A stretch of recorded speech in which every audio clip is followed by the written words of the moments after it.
আমরা এখন যেটা করব সেটা হচ্ছে কোনো একটা পোর্টকে কিভাবে ইনপুট হিসেবে ব্যবহার করতে হয়, অর্থাৎ কোনো একটা পোর্টের কোনো পিনকে আমরা ইনপুট হিসেবে ব্যবহার করে আমরা এখন দেখব। তো সেটার জন্য তার আগে আমরা একটা কোড দেখে নেই। সেটা হচ্ছে আগের কোডটার মতোই।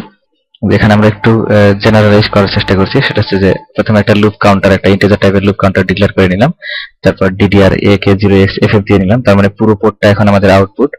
এরপর একটা ইনফাইনাইট লুপের ভিতরে আমরা দুটো লুপ চালাবো। একটা লুপ হচ্ছে এই লুপ কাউন্টার 0 থেকে শুরু করে 7 পর্যন্ত। এখানে আমরা port A = 1 left shifted loop counter, অর্থাৎ লুপে যখন প্রথমবার ঢুকবে তখন port A = 1 left shifted 0, then 1 left shifted 1, then 1 left shifted 2, অর্থাৎ প্রথমে PA0 টা সেট হবে, তারপর PA2 সেট 1 সেট হবে, তারপর PA2 সেট হবে, তারপর PA3 সেট হবে, এগুলো থাকবে। আর এটা হচ্ছে আপ টু ডাউন। আর সেকেন্ড যে লুপটা সেটা ডাউন টু আপ। এটা হচ্ছে এরকম যে লুপ কাউন্টার হচ্ছে 7 থেকে যাত্রা শুরু করবে এবং 0 তে গিয়ে শেষ হবে, অর্থাৎ প্রথমে পোর্ট A = 1 লেফট শিফটেড 7, তারপর 6, তারপর 5, এভাবে 0 পর্যন্ত। অর্থাৎ প্রথমে পোর্ট A এর মোস্ট সিগনিফিকেন্ট বিটটা সেট হবে, অর্থাৎ PA7, তারপর PA6, PA5, এভাবে চলতে থাকবে।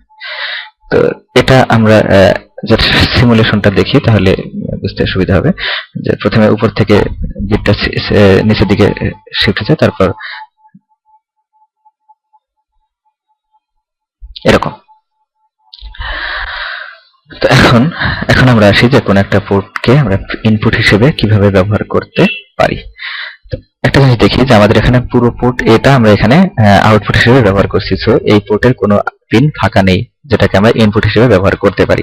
সো আমরা এখন যেটা করব সেটা হচ্ছে অন্য কোনো একটা পোর্ট, সাপোজ পোর্ট সির কথা চিন্তা করি, যে পোর্ট সির 0 নাম্বার পিনটা, অর্থাৎ PC0 টাকে আমরা ইনপুট হিসেবে ব্যবহার করতে চাচ্ছি। 0 না, আমরা ধরে নিলাম যে PC2 টাকে আমরা ইনপুট হিসেবে ব্যবহার করতে চাচ্ছি। সো এখন আমাদেরকে যেটা করতে হবে সেটা হচ্ছে যে আমরা যেটা করব সেটা হচ্ছে যেহেতু আমরা ইনপুট হিসেবে ব্যবহার করব, সো DDRC, অর্থাৎ পোর্ট সি এর ডাটা ডিরেকশন রেজিস্টারের নাম হচ্ছে DDRC। এটাকে আমরা অর ইকুয়াল টু আমরা কোন বিটটাকে, এখন আমাদেরকে যেটা করতে হবে যেহেতু আমরা ইনপুট হিসেবে ব্যবহার করব, সো DDRC2 টাকে আমাদেরকে ক্লিয়ার করতে হবে। সো ক্লিয়ার করার জন্য আমরা যেটা করব সেটা হচ্ছে and equal to 1 left shifted DDC2, but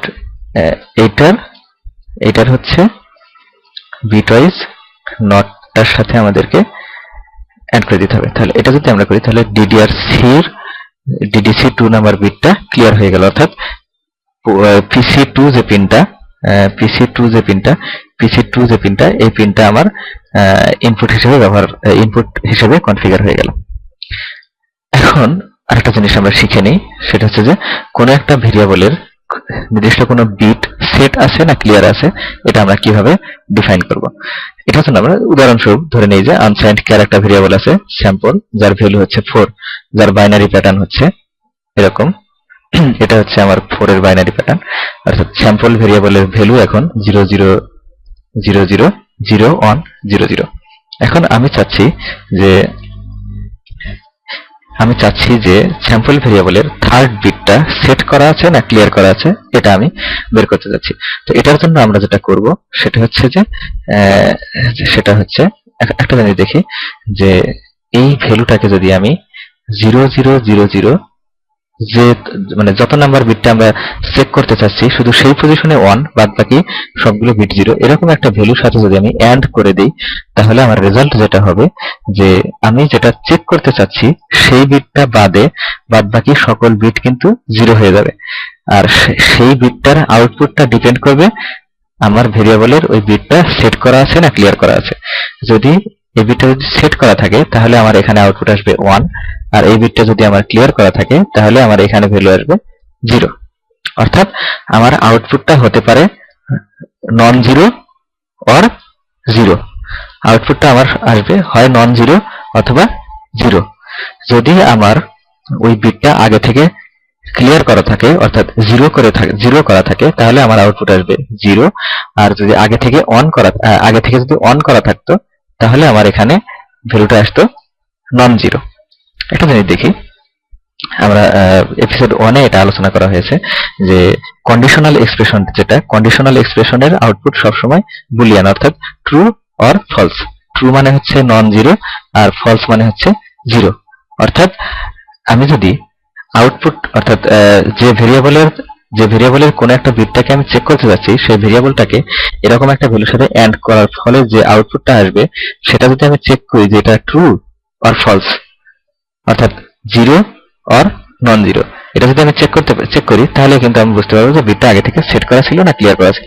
অর্থাৎ আমি যদি একটা ডামি কোন একটা ভেরিয়েবলের ভিতরে স্যাম্পল ভেরিয়েবলটাকে অ্যান্ড করে রেজাল্টটা রাখি, রেজাল্টটা রাখার পর এবার ডামিটাকে যদি আমি চেক করি যে ইফ ডামি, একটা জিনিস দেখি যে ইফ এর ভিতরে আমরা যেটা করি যে ইফ আমরা এরকম যে লিখতে হবে, নট নেসেসারি যে if dummy equal to zero বা ডামি গ্রেটার দ্যান জিরো, এটা জাস্ট কন্ডিশনাল এক্সপ্রেশন। এই কন্ডিশনাল এক্সপ্রেশনের আউটপুটটা হবে বুলিয়ান, অর্থাৎ true or false, zero or non zero. আমরা যদি এখানে লিখি যে ইফ ডামি, তাহলে কি হবে যে ডামির ভ্যালু যদি নন জিরো হয় তাহলে এটা হচ্ছে ট্রু, অর্থাৎ এই ইফ এর ভিতরের অংশটা এক্সিকিউট হবে। তাহলে যদি ট্রু হয় তাহলে কখন ট্রু হবে, ডামিটা কখন নন জিরো হবে, যখন আগে থেকে ওই বিটটা সেট করা থাকবে। তার মানে আমি এখানে আউটপুটে বলতে পারি যে ইফে বলতে পারি যে bit is set, else bit is clear, else bit is clear. তো এখন আমরা একটু প্রোগ্রামে যাই। এখন আমরা যেটা করব সেটা হচ্ছে যে আগে যে প্রোগ্রামটা ছিল সেই প্রোগ্রামটাকে একটু মডিফাই করা আছে এই প্রোগ্রামে। যে প্রথমে ইন্টিজার লুপ কাউন্টার এটা ছিল, আনসাইন্ড একটা ভেরিয়েবল নিলাম আমরা ডামি, আর ডিডিআর এ হচ্ছে 0xff। এখন আমরা আমরা এখানে একটা আনসাইন্ড, আমাদের কোড লেখা আছে, আমরা ওখান থেকেই দেখি যে ডিডিআর সি, আমরা ডিডিআর সি এর ডিডিসি 2 এই বিটটাকে আমরা ইনপুট হিসেবে কনফিগার করে দিলাম। এখন যেহেতু আমি ডিডিআর সিটাকে ইনপুট হিসেবে ব্যবহার করছি, সো পোর্ট সিতে আমি যদি কোনো ইনপুট দেই তাহলে সেটা কোন রেজিস্টারে আসবে, পিন সি যে রেজিস্টার আছে সেই রেজিস্টার। এটা আমরা এপিসোড 1 এ আলোচনা করেছি। আমরা এখন যেটা করব সেটা হচ্ছে যে ডামি ভেরিয়েবলের ভিতরে আমাদের প্রোগ্রাম আগেরটা আছে, কোথায় কোথায় মডিফাই করতে হবে সেটা আমরা খালি দেখি একটু। যে ডামি ভেরিয়েবলের ভিতরে পিন সি এর সাথে কাকে অ্যাড করব, 1 লেফট শিফটেড, এখানে 2 এই পজিশনটাকে অ্যাড করব। এই ভ্যালুর সাথে যদি আমি অ্যাড করে দেই, এবার আমি এখানে চেক করব যে এখন ইফ ডামি যদি ডামি যদি নন জিরো হয়, অর্থাৎ ওই বিটটা যদি আগে এই পোর্ট সি এর 2 বিটে যদি আগে সেট করা থাকতো তাহলে আমার ফার্স্ট লুপটা এক্সিকিউট হবে, এলস সেকেন্ড লুপটা এক্সিকিউট হবে।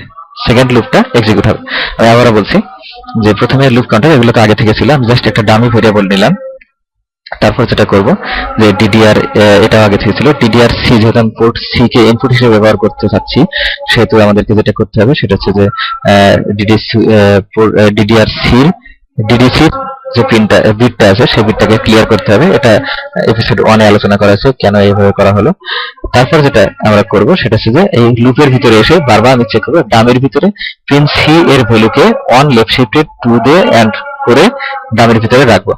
রাখার পর আমি এখানে জাস্ট চেক করব যে ডামিটা জিরো না নন জিরো।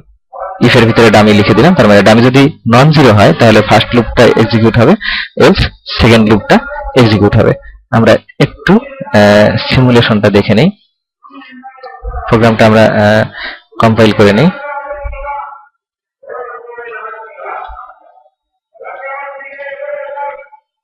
আমরা যেহেতু এখন দেখি আমরা যদি এটা যেহেতু পোর্ট সির 2টাকে আমরা ইনপুট হিসেবে ইউজ করছি, তো এখানে একটা ইনপুট দিতে হবে। তো প্রথমে আমরা এটাকে পাওয়ারের 5 ভোল্টের সাথে শর্ট করে দিই, তাহলে যেটা হবে যে এখানে আমরা ডিজিটাল 1 দিলাম।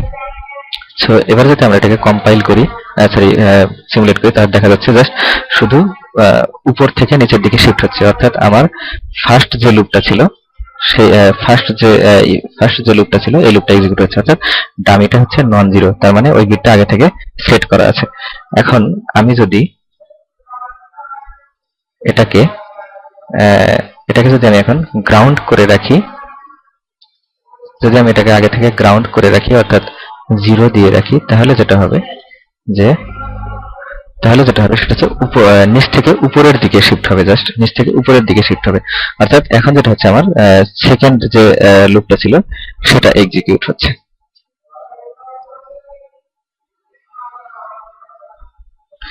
এখন এটা আমরা একটু ভালো করে দেখি যে এখানে আমরা একটা কাজ করি, যে পোর্ট সিটাকে এখানে আমরা গ্রাউন্ডের সাথে লাগিয়ে রাখলাম, আর একটা রেজিস্ট্যান্স নিলাম, আমরা একটা রেজিস্টর নিয়ে একটা পাওয়ার পিন নেই, যেটার সাথে আমার রেজিস্ট্যান্সটা কানেক্ট করা থাকবে। আরেকটা কম্পোনেন্ট আমরা যেটা নেব সেটা হচ্ছে বাটন। আমরা একটা পুশ বাটন নেব।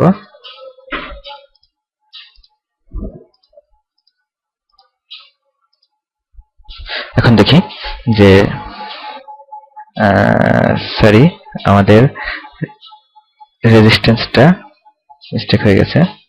আমাদের যেটা করতে হবে যে রেজিস্ট্যান্সটাই গ্রাউন্ডের সাথে লাগানো থাকতে হবে, আর এটা এখানে থাকতে হবে। অর্থাৎ আমার PC2 যে পিনটা সেটা নরমালি গ্রাউন্ড পেয়ে থাকবে, যখন আমি সুইচটা প্রেস করব তখন হচ্ছে VCC পাবে। অর্থাৎ প্রথমে 0, যখন সুইচ প্রেস করি তাহলে 1। এবার যদি আমি সিমুলেট করি, যেহেতু প্রথমে 0 অর্থাৎ এই বিটটা আগে থেকে 0 করা আছে, so up to down, sorry down to up এই লুপটা শুধু এক্সিকিউট হচ্ছে। এখন যদি আমি এটাকে প্রেস করি তাহলে up to down, up to down, up to down. আবার যদি ছেড়ে দেই তাহলে আবার ডাউন টু আপ।